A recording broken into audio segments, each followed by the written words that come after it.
When you're drawing a portrait, keeping everything in proportion is very important. If things are off just a little, the drawing won't look right. In this example, we will focus on the eye only.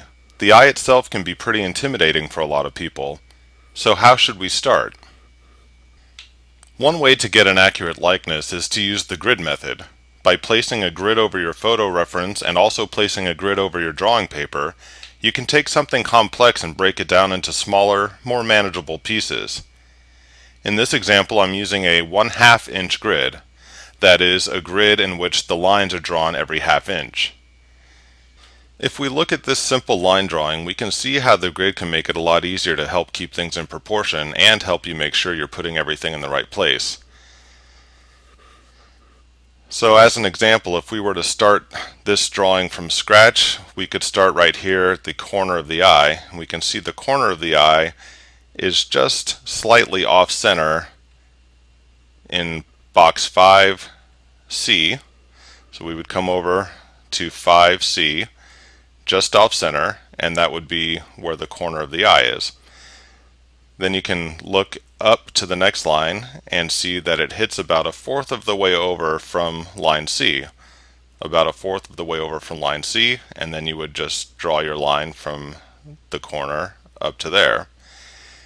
If you keep that line going, it cuts across the corner and lands right about there, so you would just keep that going. So one way to use the grid method is to see where your line, the line that you're drawing, lands on your grid line and just connect. It's almost like connecting the dots. It's also a good idea to keep negative space in mind. A good example on this drawing would be where the eyebrow is.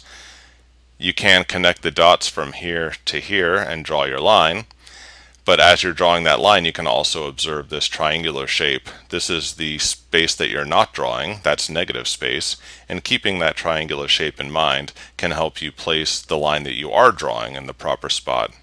If we come over here, we see that by drawing this line, we're also creating that triangular shape. So when you're using the grid method, you can connect the dots, you can keep the various shapes in mind, and you can also observe negative space, and that will help you easily translate what's in the boxes on the photo reference over to the boxes on your drawing paper.